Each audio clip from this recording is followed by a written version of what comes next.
திருவள்ளுவரின் வழியில் வாழ்ந்து வாழ்வின் உன்னத நிலையினை அடைய திருக்குறளோடு நாம் என்னும் இந்நிகழ்விலே இணைந்திருக்கின்ற உங்கள் அனைவருக்கும் முதற்கண் வணக்கம். குறள் எண் 671, அதிகாரம் வினை செயல் வகை. ஒரு காட்டில் சிறுத்தை ஒன்று வாழ்ந்து வந்தது.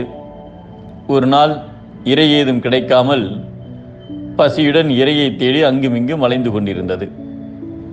அப்போது சற்று தொலைவில் ஒரு மலையடிவாரத்தில் ஒரு கருப்பு மானும் ஒரு புள்ளிமானும் புல் மேய்ந்து கொண்டிருந்தன.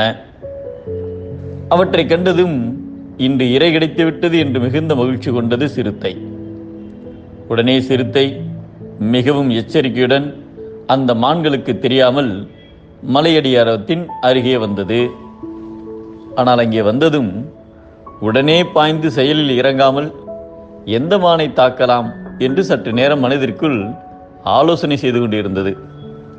அதே நேரத்தில் சிறுத்தை எங்கிருப்பதை பார்த்துவிட்ட 2 மான்களும் தங்களது உயிரை பாதுகாத்துக் கொள்ள தலைதெறிக்க ஓடின.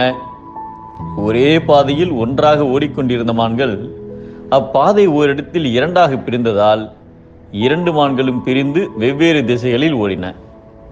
மான்களை பின்தொடர்ந்து வந்த சிறுத்தை மான்கள் பிரிந்து சென்ற இடத்திற்கு வந்ததும் எந்த பாதையில் செல்லலாம், எந்த மானை துரத்தலாம் என்று சற்று தயங்கி நின்றது.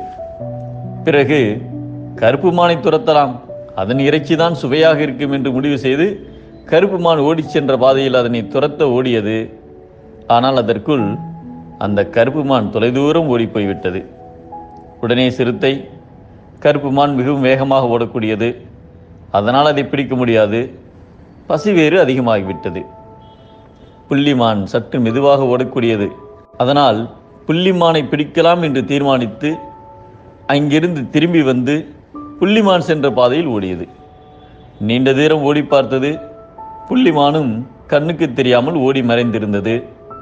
சரியான நேரத்தில் சரியான முடிவை விரைவாக எடுக்க தவறியதால் இரை அருகிலிருந்தும் அதை அடைய முடியாமல் சிறுத்தை ஏமாற்றம் அடைந்து வருந்தியது. ஆலோசனையின் எல்லையானது ஒரு முடிவுக்கு வருதலே ஆகும். அவ்வாறு முடிவுக்கு வந்த பின்னர் காலம் தாழ்த்தினால் அது தீமையில் முடியும் என்பதை சூழ்ச்சி, முடிவு, துணிவு எய்தல், அத்துணிவு தாழ்ச்சியில் தங்குதல் தீது என்கிறார் நம் தெய்வப்புலவர் திருவள்ளுவர். தெளிவடைந்தும் தாமதம் தீது, தெளிவு கண்ட துணிவே நன்று